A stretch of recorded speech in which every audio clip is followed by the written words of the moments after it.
spoke to you about how she lost her kingdom because of that. You can't find no other woman after her who have had many men and who was great. I'm gonna have to look into that. I have. So that's why I'm having this debate with you. That's why I'm having it. That's why I'm having this. You can't no other. That's why even the Queen of England, she died and ruled for many years, had one husband. That we know of. But listen, we know of. That's what I'm gonna tell you something about a woman. You won't know nothing else about a woman but what you know of. But everything about a bitch in a hole, you're gonna know everything about her. Not about a woman. A woman is always gonna be secretive and gonna be reign anonymous. The women today aren't secretive and they're unanonymous. You're gonna know about every man she slept with. But the Queen of England, from Michelle Obama to Coretta Scott King, you won't hear nothing about who they slept with. But great men, you will always hear about great men having many and multiple women, from kings and presidents. That's the expectation. But you won't. Well, that's not the expectation. That's the nature and that's the God design of a man. God created a man to be fruitful and to multiply. That's why a woman gets pregnant and remains pregnant for 9 months. And while she's pregnant, a man can continue to impregnate other women. She can only get pregnant one time. So it's not designed for her to be with multiple men. Right. No, I don't disagree with women, being with one man. But I do think that there's kind of like a double standard. It is. It's a double standard. It's a double standard in nature. And we don't make the standards. We operate out of nature.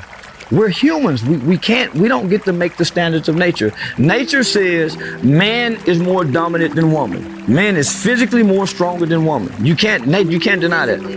And mentally. No, they're not. Depends on who you're asking. Okay. Well, you go to war then. That's not.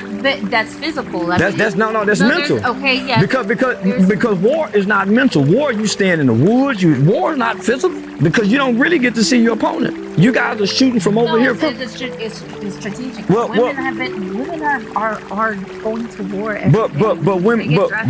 Women don't get drafted. They enlist for the army. Women aren't leaders. Women aren't sergeants. Women aren't analytical, right? That's not true. That is true. That's why women are nurturers and men are hunters. That's why when God created man and woman, one have a emotional makeup and one have a analytical makeup. Okay. Because when you ask a man, hey, how do you feel about this? What is he gonna do? If you ask a man how do he feel, he's gonna tell you what he thinks. You ask a woman what she thinks, she's gonna tell you how she feels. Okay. Why? Because one is a nurturer and one is a natural born hunter. So one is a thinker, an analytic. He's strategic. A woman feels. But don't you?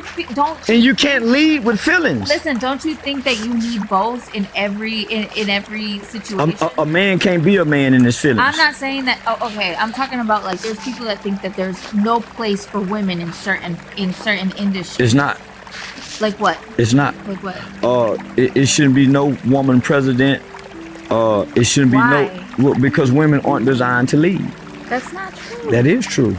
Okay, but we can push men forward and motivate them to be better, but we can't. But encouraging and motivating aren't leading.